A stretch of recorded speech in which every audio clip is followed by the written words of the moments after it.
Well, hi again, everyone. Aaron here with another Thursday noon devotion from Homestead Church.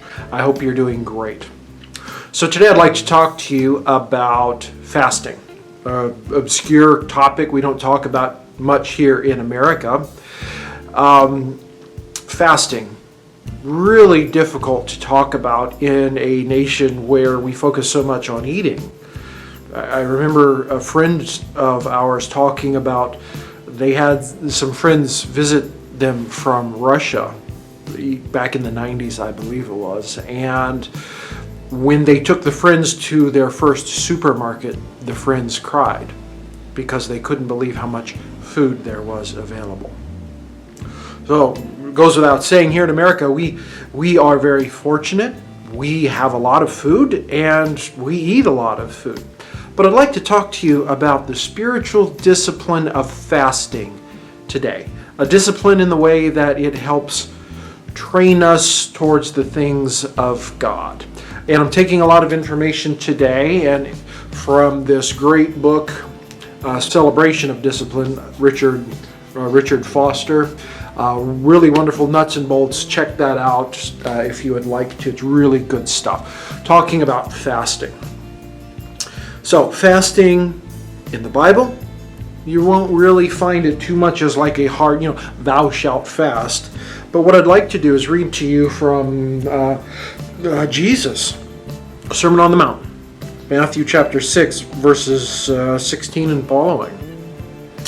This is Jesus talking, by the way, when you fast, do not look somber as the hypocrites do. Truly I tell you, they have received their reward in heaven.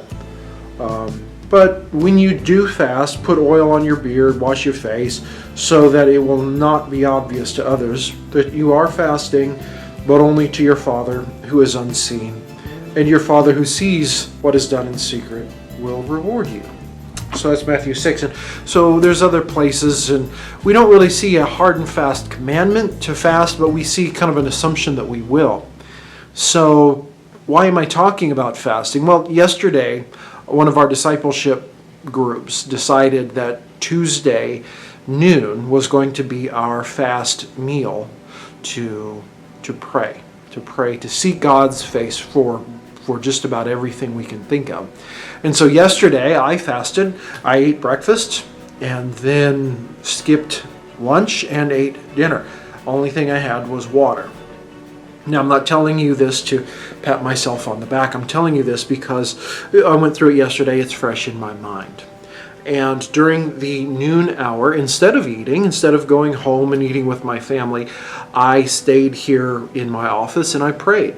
In fact, I prayed more time and in a better quality than I have in a very long time.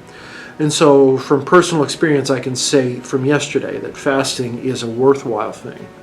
Now, it's not magic.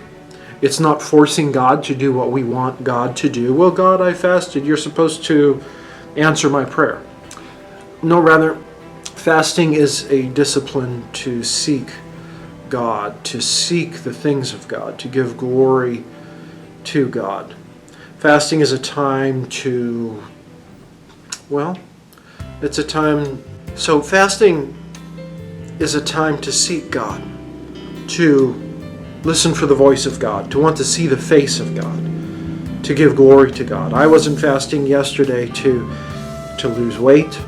I wasn't fasting yesterday to make our church grow or any of that. I was fasting yesterday to give glory to God. In fact, it was like, man, I don't want to do this. But I did it anyway. And the results were wonderful. I enjoyed it. Fasting, seeking God's face, giving God glory.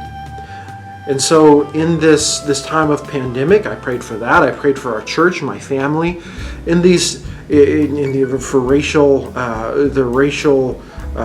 injustices, I prayed for that.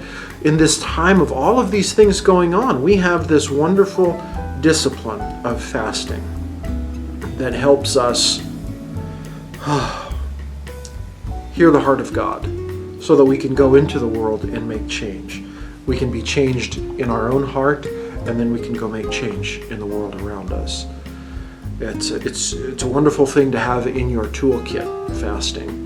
And so I would invite you to write in the comments down below what you think of fasting, or if you have questions, get that Richard Foster book, or give me a call, shoot me an email, or whatever here at the church, and I can help you out with that. Fasting, it's a wonderful thing to skip a meal and spend that time praying instead of eating. Self-sacrifice, denying ourselves to focus on God. It's a really great thing, and I'd encourage you to do it. Thanks, and I'll see you again next week.